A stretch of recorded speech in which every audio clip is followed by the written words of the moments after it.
आई ਅਜ਼ਿਊਮ ਕਿ ਉਹ ਭੱਜ ਕੇ ਕੰਮ ਕਰਨਗੇ ਖੇਤਾਂ ਵਿੱਚ ਔਰ ਮਤਲਬ ਜਾਂ ਘਰਾਂ ਦੇ ਵਿੱਚ ਜਾਂ ਖੇਤਾਂ ਵਿੱਚ ਤਾਂ ਡੈਫੀਨੇਟਲੀ ਕਰਾਂਗੇ। ਇਹ ਤਾਂ ਮੈਨੂੰ ਲੱਗਦਾ ਦੂਜੇ ਸੂਬਿਆਂ ਨੂੰ ਛੱਡ ਕੇ ਰੋਬੋਟ ਆਉਣਗੇ ਖੇਤਾਂ 'ਚ। ਹਾਂ ਰੋਬੋਟ ਆਉਣਗੇ, ਪਰ ਇੱਕ ਗੱਲ ਜ਼ਰੂਰ ਹੈ ਕਿ ਜੇ ਬੰਦਾ ਕੈਨੇਡਾ ਵੀ ਬੈਠਾ ਹੈ ਫਿਰ ਵੀ ਉਹ ਆਪਣਾ ਜਿਹੜਾ ਖੇਤ ਹੈ ਇੰਡੀਆ ਦੇ ਵਿੱਚ ਹੈ ਉਹ ਰੋਬੋਟ ਦੀ ਮਦਦ ਨਾਲ ਸਿੰਚਾਈ ਕਰੇਗਾ। ਇਹ ਟੈਕਨੋਲੋਜੀ ਵੀ ਡੈਫੀਨੇਟਲੀ ਆ ਜਾਏਗੀ। ਤੁਸੀਂ ਖਾਦ ਪਾਉਣੀ ਹੈ ਜਾਂ ਤੁਸੀਂ ਨੈਵੀਗੇਟ ਕਰਨਾ ਹੈ ਕਿ ਕਿਸ ਖੇਤ ਵਿੱਚ ਕਿੱਦਾਂ ਕਰੋਪ ਕਿੰਨੀ ਹੋਈ ਹੈ ਜਾਂ ਉਹਦੇ ਵਿੱਚ ਕੋਈ ਬਿਮਾਰੀ ਦਾ ਇਫੈਕਟ ਤਾਂ ਨਹੀਂ ਪਿਆ, ਇਹ ਰੋਬੋਟ ਆਟੋਮੈਟਿਕਲੀ ਉਹਦੀ ਪਿਕਚਰਸ ਲੈ ਕੇ ਤੁਹਾਨੂੰ ਆਰਟੀਫਿਸ਼ੀਅਲ ਇੰਟੈਲੀਜੈਂਸ ਨਾਲ ਦੱਸ ਦੇਗਾ ਕਿ ਇੱਥੇ ਇਹਦੇ ਵਿੱਚ ਇਫੈਕਟ ਹੋਇਆ ਆ ਜਾਂ ਇੱਥੇ ਸਪਰੇਅ ਦੀ ਲੋੜ ਹੈ। ਮੈਨੂੰ ਲੱਗਦਾ ਕਿ ਖੇਤਾਂ ਦੇ ਵਿੱਚ ਜਾਣ ਦੀ ਵੀ ਲੋੜ ਵੀ ਨਹੀਂ ਪੈਣੀ।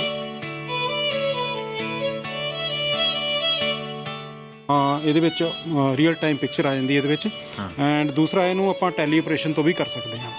ਇਸ ਰੋਬੋਟ ਨੂੰ ਸਿਰਫ ਇੱਥੇ ਤੱਕ ਹੀ ਸੀਮਿਤ ਨਹੀਂ ਹੈ, ਫਿਊਚਰ ਦੇ ਵਿੱਚ ਇਹਨੂੰ ਸਮਾਨ ਨੂੰ ਟਰਾਂਸਪੋਰਟ ਕਰਨ ਵਾਸਤੇ ਵੀ ਯੂਜ਼ ਕਰ ਸਕਦੇ ਹਾਂ। ਜਿਸ ਤਰ੍ਹਾਂ ਗਾਰਬੇਜ ਮਟੀਰੀਅਲ ਨੂੰ ਟਰਾਂਸਪੋਰਟ ਕਰਨਾ ਜਿਹਨੂੰ ਤੁਸੀਂ ਹੱਥ ਨਹੀਂ ਲਗਾਉਣਾ ਚਾਹੁੰਦੇ।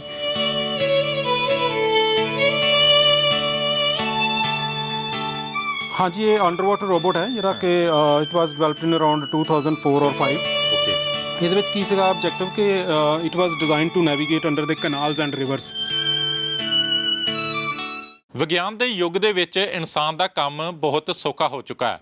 ਇਸ ਸਮੇਂ ਜਿਸ ਕੰਮ ਦੀ ਅਸੀਂ ਕਲਪਨਾ ਵੀ ਨਹੀਂ ਕਰ ਸਕਦੇ, ਆਉਣ ਵਾਲੇ ਸਮੇਂ ਦੇ ਵਿੱਚ ਉਹ ਕੰਮ ਹਕੀਕਤ ਦੇ ਵਿੱਚ ਹੁੰਦੇ ਤੁਹਾਨੂੰ ਨਜ਼ਰ ਆਉਣਗੇ। ਇਸ ਸਮੇਂ ਅਸੀਂ ਜਲੰਧਰ ਦੀ NIT ਦੀ ਇੱਕ ਰਿਸਰਚ ਲੈਬ ਦੇ ਵਿੱਚ ਮੌਜੂਦ ਹੈਗੇ ਹਾਂ, ਜਿੱਥੇ ਬਹੁਤ ਸਾਰੇ ਰੋਬੋਟ ਹੈਗੇ ਨੇ ਜਿਹੜੇ ਆਉਣ ਵਾਲੇ ਸਮੇਂ ਦੇ ਵਿੱਚ ਫਿਊਚਰ ਦੇ ਵਿੱਚ ਘਰਾਂ ਦੇ ਵਿੱਚ ਯੂਜ਼ ਹੋਣਗੇ, ਡਿਫੈਂਸ ਦੇ ਵਿੱਚ ਯੂਜ਼ ਹੋਣਗੇ, ਇੱਥੋਂ ਤੱਕ ਕਿ ਐਗਰੀਕਲਚਰ ਦੇ ਲਈ ਫਾਰਮਰਸ ਇਹਨਾਂ ਨੂੰ ਯੂਜ਼ ਕਰਨਗੇ। ਮੇਰੇ ਨਾਲ KS ਨਾਗਲਾ ਜੀ ਮੌਜੂਦ ਹੈਗੇ ਨੇ, ਰਿਸਰਚਰ ਹੈਗੇ ਨੇ ਇੱਥੇ। ਸਾਰੀ ਗੱਲਬਾਤ ਕਰਦੇ ਹਾਂ, ਸਾਰੀਆਂ ਚੀਜ਼ਾਂ ਅੱਜ ਸਮਝਦੇ ਹਾਂ ਕਿ ਆਉਣ ਵਾਲੇ ਸਮਾਂ ਕਿਹੋ ਜਿਹਾ ਹੋਏਗਾ, ਟੈਕਨੋਲੋਜੀ ਕਿੱਥੋਂ ਤੱਕ ਤਰੱਕੀ ਜਿਹੜੀ ਹੈ ਉਹ ਕਰ ਚੁੱਕੀ ਹੈ। ਨਾਗਲਾ ਜੀ ਬਹੁਤ ਬਹੁਤ ਸਵਾਗਤ ਜਗਬਾਣੀ ਦੇ। ਥੈਂਕ ਯੂ ਜੀ। ਅੱਛਾ, ਜਿਵੇਂ ਸ਼ੁਰੂਆਤ ਦੇ ਵਿੱਚ ਹੀ ਮੈਂ ਕਿਹਾ ਕਿ ਜਿਹੜੀਆਂ ਚੀਜ਼ਾਂ ਅਸੀਂ ਕਲਪਨਾ ਵੀ ਨਹੀਂ ਕਰ ਰਹੇ ਅੱਜ ਵਾਕਈ ਹਕੀਕਤ 'ਚ ਨਜ਼ਰ ਆਉਣਗੀਆਂ। ਉਹ ਬਿਲਕੁਲ ਆਉਣਗੀਆਂ ਔਰ ਆ ਵੀ ਰਹੀਆਂ ਹੈ।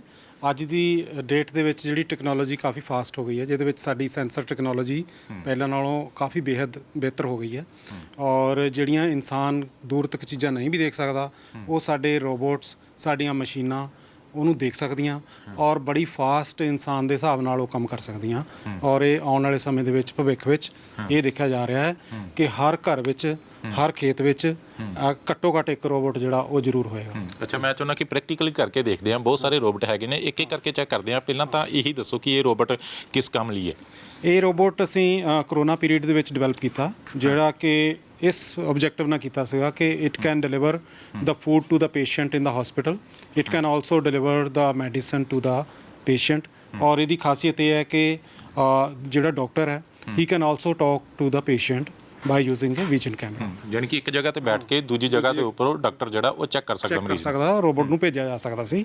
ਇਹਨੂੰ ਕੰਟਰੋਲ ਕਰਨ ਦੇ ਦੋ ਮੋਡ ਸੀ। ਇੱਕ ਤਾਂ ਰਿਮੋਟ ਕੰਟਰੋਲ ਹੈ ਜਿਹਦੇ ਵਿੱਚ ਆਪਾਂ ਇਹਦੇ ਵਿੱਚ ਰੀਅਲ ਟਾਈਮ ਪਿਕਚਰ ਆ ਜਾਂਦੀ ਇਹਦੇ ਵਿੱਚ।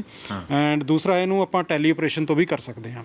ਇਸ ਰੋਬੋਟ ਨੂੰ ਸਿਰਫ ਇੱਥੇ ਤੱਕ ਹੀ ਸੀਮਿਤ ਨਹੀਂ ਹੈ, ਫਿਊਚਰ ਦੇ ਵਿੱਚ ਇਹਨੂੰ ਸਮਾਨ ਨੂੰ ਟਰਾਂਸਪੋਰਟ ਕਰਨ ਵਾਸਤੇ ਵੀ ਯੂਜ਼ ਕਰ ਸਕਦੇ ਹਾਂ। ਜਿਸ ਤਰ੍ਹਾਂ ਗਾਰਬੇਜ ਮਟੀਰੀਅਲ ਨੂੰ ਟਰਾਂਸਪੋਰਟ ਕਰਨਾ ਜਿਹਨੂੰ ਤੁਸੀਂ ਹੱਥ ਨਹੀਂ ਲਗਾਉਣਾ ਚਾਹੁੰਦੇ, ਇਹਦੇ ਤੇ ਕੈਰੀ 15-20 ਕਿਲੋ ਵੇਟ ਰੱਖ ਕੇ ਇਹਨੂੰ ਆਪਾਂ ਇਸ ਡਿਵਾਈਸ ਦੇ ਨਾਲ ਫਾਰਵਰਡ ਰਿਵਰਸ ਕਰ ਸਕਦੇ ਹਾਂ। ਹਾਂ, ਇਹਦੀ ਸਪੀਡ ਵੀ ਘੱਟ ਕਰ ਸਕਦੇ ਹਾਂ, ਇਹਦੀ ਸਪੀਡ ਵਧਾ ਵੀ ਸਕਦੇ ਹਾਂ। ਪਲੱਸ ਇਹਨੂੰ ਜੇ ਅਸੀਂ ਰੋਟੇਟ ਕਰਨਾ ਤਾਂ ਇਸ ਨੂੰ ਅਸੀਂ ਕਿਸੇ ਵੀ ਸਾਈਡ ਨੂੰ ਰੋਟੇਟ ਕਰ ਸਕਦੇ ਹਾਂ ਤੇ ਇਸ ਰੋਬੋਟ ਨੂੰ ਅਸੀਂ ਆਪਣੀ ਪਸੰਦ ਸਪੀਡ ਦੇ ਨਾਲ ਫਾਰਵਰਡ ਕਰਕੇ ਕਿਤੇ ਵੀ ਇਹਨੂੰ ਅੱਗੇ ਪਹੁੰਚਾ ਸਕਦੇ ਹਾਂ। ਅੱਛਾ, ਇਹ ਹਸਪੀਟਲ ਦੇ ਵਿੱਚ ਜ਼ਿਆਦਾ ਹੋਏਗਾ ਯੂਜ਼ ਕਿ ਜਾਂ ਘਰਾਂ ਦੇ ਵਿੱਚ ਵੀ? ਘਰਾਂ ਦੇ ਵਿੱਚ ਕਿਸ ਤਰੀਕੇ ਦੇ ਨਾਲ ਯੂਜ਼ ਕਰ ਸਕਦੇ ਨੇ? ਇਨ ਫਿਊਚਰ ਅਸੀਂ ਆਪਣੇ ਜਿਹੜੇ ਐਲਡਰਸ ਹੈ, ਜਿਸ ਤਰ੍ਹਾਂ ਬਜ਼ੁਰਗ ਹੈ, ਉਹ ਘਰਾਂ ਦੇ ਵਿੱਚ ਉਹਨਾਂ ਦੀ ਮੂਵਮੈਂਟ ਘੱਟ ਹੁੰਦੀ ਹੈ, ਤੁਸੀਂ ਇਹ ਰੋਬੋਟ ਨੂੰ ਆਪਣੇ ਘਰ 'ਚ ਵੀ ਇੰਸਟਾਲ ਕਰ ਸਕਦੇ ਹਾਂ ਕਿਉਂਕਿ ਵਾਈਫਾਈ ਦੇ ਥਰੂ ਕਨੈਕਟਡ ਹੈ। ਤੁਸੀਂ ਮਤਲਬ ਬਹੁਤ ਹਜ਼ਾਰਾਂ ਕਿਲੋਮੀਟਰ ਦੂਰ ਤੋਂ ਵੀ ਆਪਣੇ ਪੇਰੈਂਟਸ ਨੂੰ ਨੈਵੀਗੇਟ ਕਰ ਸਕਦੇ ਹਾਂ, ਉਹਨਾਂ ਨੂੰ ਮਤਲਬ ਉਹਨਾਂ ਦੀ ਦੇਖਭਾਲ ਕਰ ਸਕਦੇ ਹਾਂ। ਔਰ ਇਹ ਰੋਬੋਟ ਜਿਹੜਾ ਮਟੀਰੀਅਲ ਉਹਨਾਂ ਨੂੰ ਫੂਡ ਵੀ ਦੇ ਸਕਦਾ। ਅੱਛਾ, ਇਹਦੀ ਕਿੰਨੀ ਕੁ ਰੇਂਜ ਹੁੰਦੀ ਹੈ? ਕਿੰਨੇ ਕਿਲੋਮੀਟਰ ਤੱਕ ਇਹ ਡਿਵਾਈਸ ਕੰਮ ਕਰਦੀ ਹੈ? ਇਹਦੀ ਮਤਲਬ ਲਿਮਿਟਲੈਸ ਰੇਂਜ ਹੈ। ਡਿਪੈਂਡ ਕਰਦਾ ਕਿ ਤੁਹਾਡਾ ਵਾਈਫਾਈ ਉੱਥੇ ਹੈ ਕਿ ਨਹੀਂ। ਅੱਛਾ, ਹਾਂ, ਉੱਥੇ ਅਗਰ ਇੰਟਰਨੈਟ ਦਾ ਕਨੈਕਸ਼ਨ ਹੈ ਤਾਂ ਇਹਨੂੰ ਗਲੋਬ ਤੋਂ ਕਿਤੇ ਵੀ ਕਨੈਕਟ ਕਰ ਸਕਦੇ ਹਾਂ। ਯਾਨੀ ਕਿ ਥਰੂ ਇੰਟਰਨੈਟ ਹੀ ਚੱਲੇਗਾ ਸਾਰਾ ਕੁਝ। ਥਰੂ ਇੰਟਰਨੈਟ ਵੀ ਕਰ ਸਕਦੇ ਤੇ ਬਹੁਤ ਸਾਰੀਆਂ ਆਪਸ਼ਨਸ ਹੈ ਇਹਦੇ ਵਿੱਚ। ਅਸੀਂ ਇਨ ਫਿਊਚਰ ਆਟੋਨੋਮਸ ਫੀਚਰ ਵੀ ਐਡ ਕਰ ਰਹੇ ਹਾਂ। ਮੰਨ ਲਓ ਤੁਹਾਡਾ ਇੰਟਰਨੈਟ ਫੇਲ ਹੋ ਗਿਆ, ਫਿਰ ਇਹ ਆਟੋਨੋਮਸ ਫੀਚਰ ਵੀ ਹੈਗੇ ਜਿਹਦੇ ਵਿੱਚ ਤੁਹਾਨੂੰ ਮੰਨ ਲਓ ਪੇਸ਼ੈਂਟ ਨੂੰ ਜਾਂ ਪੇਰੈਂਟਸ ਨੂੰ ਮੈਡੀਸਨ ਵੀ ਰਿਮਾਈਂਡ ਕਰਾ ਦੇਗਾ ਕਿ you have to take the medicine. Even it can carry the food from the kitchen and can deliver to the person. ਅੱਛਾ, ਇਹ ਸਕਰੀਨ ਅੱਗੇ ਕੈਮਰਾ ਲੱਗਾ ਹੋਇਆ, ਇਹਦੇ ਥਰੂ ਜਿਹੜੀ ਸਾਰੀ ਟੈਬ ਹੈ ਜਿਹਦੇ ਵਿੱਚ ਕੈਮਰਾ ਲੱਗਿਆ ਹੋਇਆ, ਔਰ ਇਸ ਟੈਬ ਦੇ ਉੱਤੇ ਪੇਸ਼ੈਂਟ ਦੀ ਨਾਲ ਗੱਲ ਵੀ ਕਰ ਸਕਦੇ ਆ। ਡਾਕਟਰ ਦੀ ਪਿਕਚਰ ਇੱਥੇ ਆਏਗੀ ਔਰ ਡਾਕਟਰ ਜਿਹੜਾ he can talk to the patient also. ਜਾਨੀ ਫੇਸ ਟੂ ਫੇਸ ਇਹਨੂੰ ਆਪਾਂ ਟੈਲੀਪ੍ਰੈਜ਼ੈਂਸ ਕੰਟਰੋਲ ਆਫ ਰੋਬੋਟ ਕਹਿੰਦੇ ਆ। It is a new kind of the robots like a telepresence. In the case of telepresence we send the visual information and we fetch the visual information from the opposite side. ਅੱਛਾ, ਇਹ ਚੀਜ਼ਾਂ practically ਹੈ ਕਿਤੇ ਅਜੇ ਕਿ ਜਾਂ ਇਹਦੇ ਉੱਪਰ ਕੰਮ ਕੀਤਾ ਜਾ ਰਿਹਾ? ਇੱਥੇ ਬਹੁਤ ਸਾਰੀ ਯੂਨੀਵਰਸਿਟੀਜ਼ ਪੂਰੇ ਵਰਲਡ ਦੇ ਵਿੱਚ ਕੰਮ ਕਰ ਰਹੀਆਂ ਹੈ and day to day research ਹੁੰਦੀ ਰਹਿੰਦੀ ਆ। ਔਰ ਕਈ ਜਿਹੜੀਆਂ ਫਰਮਸ ਹੈਗੀਆਂ ਉਹ ਇਹਨੂੰ ਲੈ ਕੇ ਖਾਸ ਕਰਕੇ ਹੋਟਲਸ ਦੇ ਵਿੱਚ ਇਸ ਤਰ੍ਹਾਂ ਦੇ ਰੋਬੋਟ ਯੂਜ਼ ਹੋ ਰਹੇ ਆ। ਹੋਟਲਸ ਦੇ ਵਿੱਚ ਜਿੱਦਾਂ ਤੁਹਾਡਾ ਸਮਾਨ ਲਗੇਜ ਨੂੰ ਕੈਰੀ ਕਰਕੇ ਕਿਸੇ ਰੂਮ 'ਚ ਲਿਜਾਣਾ, ਇਸ ਤਰ੍ਹਾਂ ਦੀਆਂ ਕਈ ਕੁਛ ਏਜੰਟਸ ਮਤਲਬ ਮੈਨੂਫੈਕਚਰਰਸ ਹੈਗੇ ਆ ਜਿਹੜੇ ਕਿ ਰੋਬੋਟਸ ਬਣਾ ਰਹੇ ਆ। ਦੂਸਰਾ ਇੰਡਸਟਰੀਅਲ ਆਟੋਮੇਸ਼ਨ ਵਾਸਤੇ ਵੀ these robots are very useful. ਅੱਛਾ, ਇੱਕ ਇਹ ਰੋਬੋਟ ਤੁਸੀਂ ਰੱਖਿਆ ਹੋਇਆ, ਇਹ ਕਿਸ ਕੰਮ ਦੇ ਲਈ ਹੈਗਾ? This robot is for R&D, research and development, and students are performing several experiments on mobile robot navigation, control, mapping। और ਸਾਡੀ ਜਿਹੜੀ ਰਿਸਰਚਰ ਦੀ ਟੀਮ ਹੈ, ਜਿਸ ਤਰ੍ਹਾਂ ਸਾਡੇ ਸਟੂਡੈਂਟ PhD ਕਰਕੇ ਗਏ ਆ ਅਰਚਨਾ ਖੁਰਾਨਾ, ਉਹਨੇ ਮਲਟੀ ਸੈਂਸਰ ਡਾਟਾ ਫਿਊਜ਼ਨ ਤੇ ਕੰਮ ਕੀਤਾ। ਰਵਿੰਦਰ ਸਿੰਘ ਵੀ ਮਲਟੀ ਸੈਂਸਰ ਡਾਟਾ ਫਿਊਜ਼ਨ ਤੇ ਕੰਮ ਕੀਤਾ ਹੈ। ਦੈਨ ਰੀਸੈਂਟਲੀ ਹੁਣ ਸਾਡੇ ਜਿਹੜੇ ਸਟੂਡੈਂਟ ਹੈ ਮਨਦੀਪ ਸਿੰਘ ਹੈ ਔਰ ਰਾਜ ਕੁਮਾਰ ਹੈ, they are doing there PhD on artificial intelligence in the mobile robot. ਤੇ ਉਹ ਬੜਾ ਅੱਛਾ ਕੰਮ ਕਰ ਰਹੇ ਸਾਰੇ ਸਟੂਡੈਂਟਸ। ਔਰ ਇਹਦੇ ਵਿੱਚ ਅਸੀਂ ਜਿਹੜੀਆਂ ਬੇਸਿਕ ਪਲੇਟਫਾਰਮ ਨੂੰ ਤਿਆਰ ਕਰਦੇ ਹਾਂ, ਫਿਰ ਇਹ ਜਿਹੜੀ ਟੈਕਨੋਲੋਜੀ ਇਹ ਲਾਰਜ ਰੋਬੋਟਸ ਦੇ ਵਿੱਚ ਯੂਜ਼ ਹੁੰਦੀ ਹੈ। ਬੇਸਿਕਲੀ ਵੈਸੇ ਕਿਸ ਕੰਮ ਦੇ ਲਈ ਹੁੰਦਾ ਹੈ ਇਹ ਜਿਹੜਾ ਮਾਡਲ ਹੈ ਇਹ ਤਾਂ ਫਾਰ R&D ਪਰਪਸਸ ਹੈ, ਲੇਕਿਨ ਇਹਨੂੰ ਅਸੀਂ ਮਿਲਟਰੀ ਐਪਲੀਕੇਸ਼ਨਸ, ਸਪੇਸ ਐਪਲੀਕੇਸ਼ਨਸ, ਜਿਸ ਤਰ੍ਹਾਂ ਮਾਰਸ ਜਾਂ ਮੂਨ ਦੇ ਉੱਤੇ ਰੋਬੋਟ ਜਿਹੜੇ ਚੱਲ ਰਹੇ ਆ ਉਹਨਾਂ ਵਿੱਚ, ਜਾਂ ਤੁਸੀਂ ਐਗਰੀਕਲਚਰ ਬੇਸਡ ਕੋਈ ਰੋਬੋਟ ਬਣਾਉਣਾ ਉਹਦੀ ਨੈਵੀਗੇਸ਼ਨ, ਕਿਉਂਕਿ ਇਸ ਰੋਬੋਟ ਵਿੱਚ ਆਰਟੀਫਿਸ਼ੀਅਲ ਫੀਚਰਸ ਹੈ। ਇਹਦੇ ਵਿੱਚ ਲੇਜ਼ਰ ਸੈਂਸਰ ਹੈ, ਵਿਜ਼ਨ ਸੈਂਸਰ ਹੈ, ਔਰ ਰੋਬੋਟ ਜਿਹੜਾ ਆਟੋਮੈਟਿਕਲੀ ਨੈਵੀਗੇਟ ਕਰਕੇ ਕਿਸੇ ਪਾਥ ਦੇ ਉੱਤੇ ਚਲਾ ਜਾਏਗਾ। ਅੱਛਾ, ਇਹਦਾ ਯਾਨੀ ਕਿ ਇਹਨੂੰ ਕੋਈ ਲੋਕੇਸ਼ਨ ਦੇ ਦਿੱਤੀ ਜਾਏਗੀ, ਉੱਥੇ ਚਲਾ ਜਾਏਗਾ। ਔਰ ਕਿਉਂਕਿ ਹਜੇ ਤੱਕ ਇਹਦੀ ਸਪੀਡ ਜਿਹੜੀ ਹੈ ਇੱਦਾਂ ਨਹੀਂ ਹੈ ਕਿ ਬਹੁਤ ਫਾਸਟ ਰੋਬੋਟ ਇਹ ਚੱਲ ਰਹੇ ਸਾਡੇ ਵਰਲਡ ਦੇ ਵਿੱਚ, ਉਹਦੀ ਲਿਮਿਟਡ ਸਪੀਡ ਹੈ। ਲੇਕਿਨ ਆਉਣ ਵਾਲੇ ਸਮੇਂ ਦੇ ਵਿੱਚ ਰੋਬੋਟ ਜਿਹੜੇ ਆ ਉਹ ਆਈ ਅਸਿਊਮ ਕਿ ਉਹ ਭੱਜ ਕੇ ਕੰਮ ਕਰਨਗੇ ਖੇਤਾਂ ਵਿੱਚ, ਔਰ ਮਤਲਬ ਜਾਂ ਘਰਾਂ ਦੇ ਵਿੱਚ ਜਾਂ ਖੇਤਾਂ ਵਿੱਚ ਤਾਂ ਡੈਫੀਨੇਟਲੀ ਕਰਾਂਗੇ। ਇਹ ਤਾਂ ਉਹੀ ਗੱਲ ਹੋਊ, ਕਹਿੰਦੇ ਪਹਿਲਾਂ ਪੰਜਾਬੀ ਬਾਹਰ ਚਲੇ ਗਏ ਨੇ, ਦੂਜੇ ਸੂਬਿਆਂ ਦੇ ਇੱਥੇ ਆ ਗਏ, ਤਾਂ ਮੈਨੂੰ ਲੱਗਦਾ ਦੂਜੇ ਸੂਬਿਆਂ ਨੂੰ ਛੱਡ ਕੇ ਰੋਬੋਟ ਆਉਣਗੇ ਖੇਤਾਂ 'ਚ। ਹਾਂ, ਰੋਬੋਟ ਆਉਣਗੇ, ਪਰ ਇੱਕ ਗੱਲ ਜ਼ਰੂਰ ਹੈ ਕਿ ਜੇ ਬੰਦਾ ਕੈਨੇਡਾ ਵੀ ਬੈਠਾ ਹੈ ਫਿਰ ਵੀ ਉਹ ਆਪਣਾ ਜਿਹੜਾ ਖੇਤ ਹੈ ਇੰਡੀਆ ਦੇ ਵਿੱਚ ਹੈ ਉਹ ਰੋਬੋਟ ਦੀ ਮਦਦ ਨਾਲ ਸਿੰਚਾਈ ਕਰੇਗਾ। ਇਹ ਟੈਕਨੋਲੋਜੀ ਵੀ ਡੈਫੀਨੇਟਲੀ ਆ ਜਾਏਗੀ। ਅੱਛਾ, ਐਗਰੀਕਲਚਰ ਦੇ ਉੱਪਰ ਹੋਰ ਕਿਹੜੀ ਰਿਸਰਚ ਕੀਤੀ ਜਾ ਰਹੀ ਹੈ? ਹੋਰ ਵੈਸੇ ਤਾਂ ਐਗਰੀਕਲਚਰ ਬਹੁਤ ਵੱਡਾ ਡੋਮੇਨ ਹੈ, large number of researches are going, but robotic point of view ਨਾਲ ਜਿਹੜਾ ਸਾਡਾ ਅੱਜ ਦੀ ਡੇਟ ਦੇ ਵਿੱਚ ਜਿਹੜਾ ਰੋਬੋਟਸ ਹੈਗੇ ਆ, ਜਿਸ ਤਰ੍ਹਾਂ ਡਰੋਨ ਹੈ ਜਿਹੜਾ ਫਲਾਈਂਗ ਰੋਬੋਟ ਹੈ, ਔਰ ਸਾਡੇ ਕੁਝ ਸਟੂਡੈਂਟਸ ਜਿਹੜੇ ਉਹ ਫਲਾਈਂਗ ਰੋਬੋਟਸ ਦੇ ਉੱਤੇ ਵੀ ਬੀਟੈਕ ਸਟੂਡੈਂਟਸ ਪ੍ਰੋਜੈਕਟ ਬਣਾਉਂਦੇ ਆ, ਜਿਹਦੇ ਵਿੱਚ ਅਸੀਂ ਇਹ ਰਿਸਰਚ ਕਰਦੇ ਹਾਂ ਕਿ how to make the large size of a robot. ਤੇ ਆਉਣ ਵਾਲੇ ਸਮੇਂ ਦੇ ਵਿੱਚ ਐਗਰੀਕਲਚਰ ਵਿੱਚ ਸਪਰੇਅ ਕਰਨਾ, ਤੁਸੀਂ ਖਾਦ ਪਾਉਣੀ ਹੈ, ਜਾਂ ਤੁਸੀਂ ਨੈਵੀਗੇਟ ਕਰਨਾ ਹੈ ਕਿ ਕਿਸ ਖੇਤ ਵਿੱਚ ਕਿੱਦਾਂ ਕ੍ਰੌਪ ਕਿੰਨੀ ਹੋਈ ਹੈ, ਜਾਂ ਉਹਦੇ ਵਿੱਚ ਕੋਈ ਬਿਮਾਰੀ ਦਾ ਇਫੈਕਟ ਤਾਂ ਨਹੀਂ ਪਿਆ, ਇਹ ਰੋਬੋਟ ਆਟੋਮੈਟਿਕਲੀ ਉਹਦੀ ਪਿਕਚਰਸ ਲੈ ਕੇ ਤੁਹਾਨੂੰ ਆਰਟੀਫਿਸ਼ੀਅਲ ਇੰਟੈਲੀਜੈਂਸ ਨਾਲ ਦੱਸ ਦੇਗਾ ਕਿ ਇੱਥੇ ਇਹਦੇ ਵਿੱਚ ਇਫੈਕਟ ਹੋਇਆ ਆ ਜਾਂ ਇੱਥੇ ਸਪਰੇਅ ਦੀ ਲੋੜ ਆ। ਮੈਨੂੰ ਲੱਗਦਾ ਕਿ ਖੇਤਾਂ ਦੇ ਵਿੱਚ ਜਾਣ ਦੀ ਵੀ ਲੋੜ ਵੀ ਨਹੀਂ ਪੈਣੀ, ਇਹ ਸਾਰਾ ਕੰਮ ਘਰੋਂ ਹੀ ਕੀਤਾ ਜਾ ਸਕਦਾ। ਬਿਲਕੁਲ, ਆਉਣ ਵਾਲੇ ਸਮੇਂ ਦੇ ਵਿੱਚ ਕਿਉਂਕਿ ਕੈਮਰਾਜ਼ ਦੀ ਕਾਸਟ ਪਹਿਲਾਂ ਨਾਲੋਂ ਬਹੁਤ ਘਟ ਗਈ ਹੈ, ਔਰ ਜਿਹੜੇ ਕਿਸਾਨ ਆ ਉਹ ਡੈਫੀਨੇਟਲੀ ਆਪਣੇ ਮੋਬਾਈਲ ਦੇ ਉੱਤੇ ਹੀ ਜਿਹੜਾ ਐਗਰੀਕਲਚਰ ਫੀਲਡ ਹੈ ਉਹਨੂੰ ਨੈਵੀਗੇਟ ਕਰ ਲੈਣ ਕਰਨਗੇ ਆਉਣ ਵਾਲੇ ਸਮੇਂ ਦੇ ਵਿੱਚ। ਅੱਛਾ, ਜਿਵੇਂ ਖਾਦ ਪਾਉਣੀ ਹੁੰਦੀ ਜਾਂ ਸਪਰੇਅ ਵਗੈਰਾ ਕਰਨੀ, ਤੁਸੀਂ ਕਿਹਾ ਕਿ ਉਹ ਵੀ ਕੰਮ ਇਹ ਕਰੇਗਾ, ਫਿਰ ਇਹ ਵੇਟ ਕਿੰਨਾ ਕੁ ਚੁੱਕੇਗਾ? ਵੇਟ ਵਾਸਤੇ ਕੀ ਹੈ ਕਿ ਬਹੁਤ ਲਾਰਜ ਡਰੋਨ ਵੀ ਬਣਾਇਆ ਜਾ ਸਕਦਾ, ਬਹੁਤ ਸਮਾਲ ਡਰੋਨ ਵੀ ਹੈ। ਇਹ ਹੁਣ ਉਹਦੀ ਕਪੈਸਿਟੀ ਤੇ ਡਿਪੈਂਡ ਕਰਦਾ ਕਿ ਤੁਸੀਂ ਕਿੰਨੇ kg। ਹਾਂ, ਅੱਜ ਕੱਲ੍ਹ ਵੈਸੇ ਕਈ ਜਿਹੜੇ ਡਿਵੈਲਪਡ ਕੰਟਰੀ ਆ ਉਹਨਾਂ ਦੇ ਵਿੱਚ ਜਿਹੜੇ ਡਰੋਨ ਹੈ ਉਹ ਕਿਰਾਏ ਤੇ ਮਿਲ ਜਾਂਦੇ ਆ ਖਾਦ ਪਾਉਣ ਵਾਸਤੇ। ਬਿਲਕੁਲ, ਹਾਂ, ਉਹਨੂੰ ਤੁਸੀਂ ਪ੍ਰੋਗਰਾਮ ਕਰ ਦਿੰਦੇ ਆ, ਔਰ ਵੱਡੇ ਬਹੁਤ ਲਾਰਜ ਫੀਲਡ ਜਿਹੜੇ ਉਹਨਾਂ ਦੇ ਵਿੱਚ ਉਹ ਸਪਰੇਅ ਵੀ ਕਰ ਦਿੰਦਾ ਔਰ ਖਾਦ ਵੀ ਪਾ ਦਿੰਦਾ। ਅੱਛਾ, ਇਹ ਰੋਬੋਟ ਕਿਸ ਚੀਜ਼ ਦੇ ਲਈ ਤਿਆਰ ਕੀਤਾ ਸੀਗਾ ਤੁਸੀਂ? ਇਹ ਸਾਡਾ ਇੱਕ ਵਾਟਰ ਸਪ੍ਰਿੰਕਲਰ ਰੋਬੋਟ ਹੈ ਜਿਹੜਾ ਕਿ ਕਈ ਸਾਲ ਪਹਿਲਾਂ ਤਿਆਰ ਕੀਤਾ ਸੀਗਾ।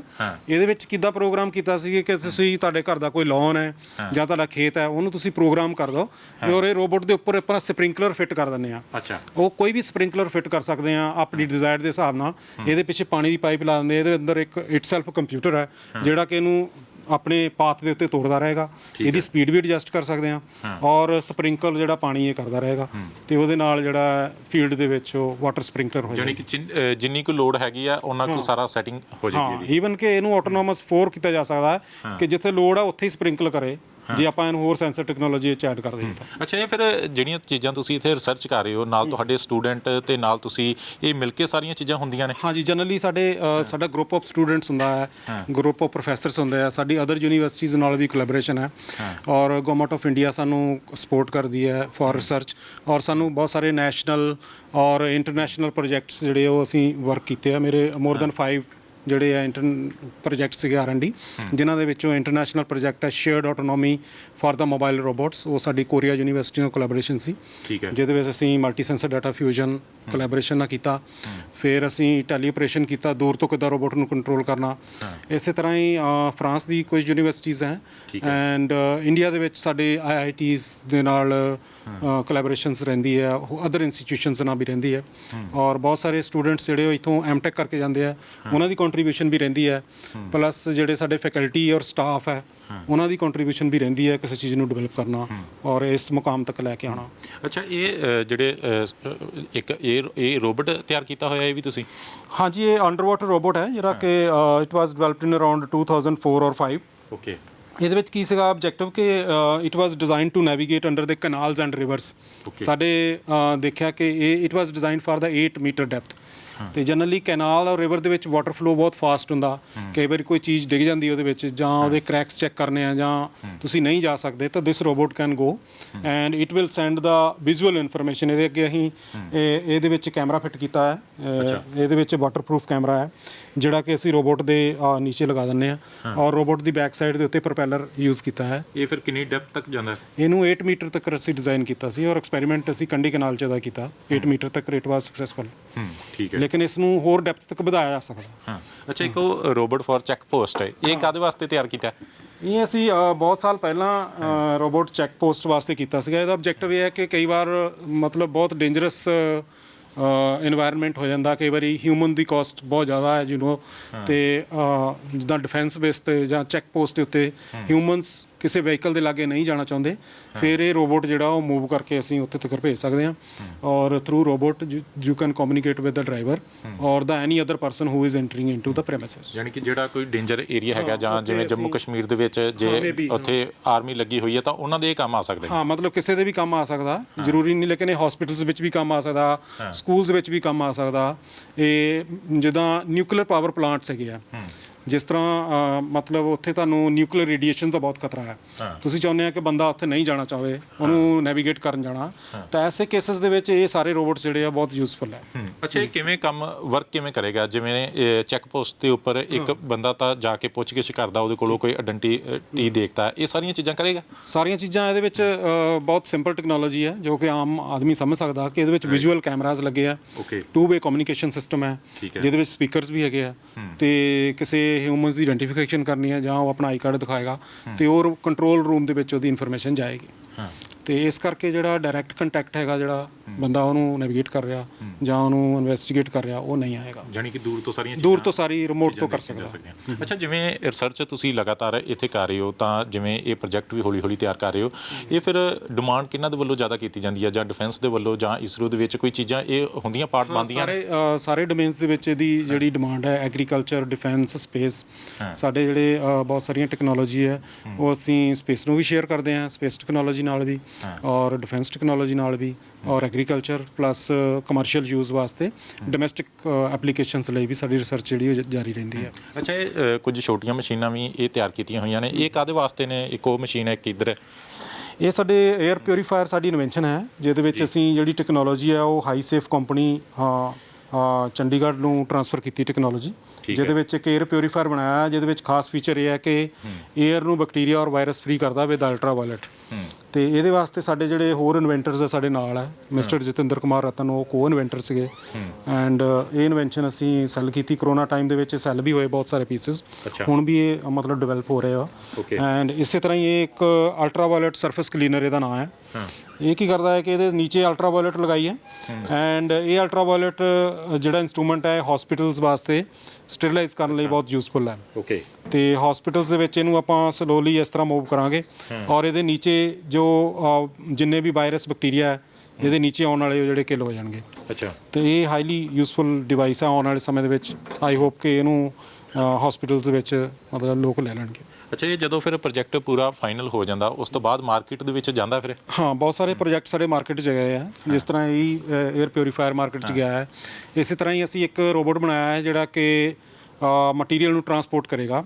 ਉਹਦੀ ਟੈਕਨੋਲੋਜੀ ਅਸੀਂ ਪੂਨੇ ਬੇਸਡ ਕੰਪਨੀ ਨੂੰ ਦਿੱਤੀ ਹੋਈ ਹੈ, ਉਹ ਅੰਡਰ ਪ੍ਰੋਸੈਸ ਹੈ, ਉਹ ਹੀ ਮਾਰਕੀਟ ਵਿੱਚ ਆਏਗਾ। ਇਸੇ ਤਰ੍ਹਾਂ ਹੀ ਸਾਡੀਆਂ ਹੋਰ ਇਨਵੈਂਸ਼ਨਸ ਹੈ, ਉਹ ਸਾਡੀ ਲਗਾਤਾਰ ਇੰਡਸਟਰੀ ਅਕੈਡਮੀਆਂ ਦੇ ਤਹਿਤ ਸਾਡੀ ਗੱਲਬਾਤ ਚੱਲਦੀ ਰਹਿੰਦੀ ਹੈ, ਔਰ ਇੰਸਟੀਚਿਊਟ ਸਾਨੂੰ ਅਸਿਸਟ ਕਰਦਾ ਕਿ ਅਸੀਂ ਉਸ ਨੂੰ ਕਿਸ ਤਰ੍ਹਾਂ ਸੈੱਲ ਕਰੀਏ। ਠੀਕ ਹੈ ਸਰ, ਧੰਨਵਾਦ ਗੱਲਬਾਤ ਕਰਨ ਦੇ ਲਈ। ਸੋ ਇਹ ਟੈਕਨੋਲੋਜੀ ਦਾ ਯੁੱਗ ਹੈਗਾ, ਤਾਂ ਕਿਸ ਤਰੀਕੇ ਦੇ ਨਾਲ ਜਿਹੜੀ ਹੈ ਉਹ ਸਾਇੰਸ ਤਰੱਕੀ ਕਰ ਰਹੀ ਹੈ। ਇਹ ਬਹੁਤ ਸਾਰੀਆਂ ਚੀਜ਼ਾਂ ਇਹਦੀਆਂ ਉਦਾਹਰਨ ਹੈਗੀਆਂ ਨੇ। ਇਹ ਬਹੁਤ ਕੁਝ ਚੀਜ਼ਾਂ ਤੁਹਾਨੂੰ ਜਿਹੜੀਆਂ ਨੇ ਦਿਖਾਈਆਂ ਨੇ ਕਿ ਆਉਣ ਵਾਲੇ ਸਮਾਂ ਕਿਹੋ ਜਿਹਾ ਹੋਵੇਗਾ, ਕਿਸ ਤਰੀਕੇ ਦੇ ਨਾਲ ਜਿਹੜੀ ਹੈ ਸਾਇੰਸ ਦੀ ਵਰਤੋਂ ਜਿਹੜੀ ਆ ਆਮ ਲੋਕਾਂ ਦੀ ਰੋਜ਼ਾਨਾ ਦੀ ਜ਼ਿੰਦਗੀ ਦੇ ਵਿੱਚ ਹੋਵੇਗੀ। ਜਿਸ ਤਰੀਕੇ ਦੇ ਨਾਲ ਵਿਗਿਆਨ ਤਰੱਕੀ ਕਰ ਰਿਹਾ, ਉਵੇਂ ਹੀ ਇਨਸਾਨ ਦਾ ਕੰਮ ਲਗਾਤਾਰ ਘਟਦਾ ਜਾ ਰਿਹਾ ਹੈ। ਕੈਮਰਾਮੈਨ ਮੋਨੂ ਦੇ ਨਾਲ ਮਨਪ੍ਰੀਤ ਸਿੰਘ ਕਾਲੋਂ, ਜਗਬਾਣੀ ਟੀਵੀ, ਜਲੰਧਰ।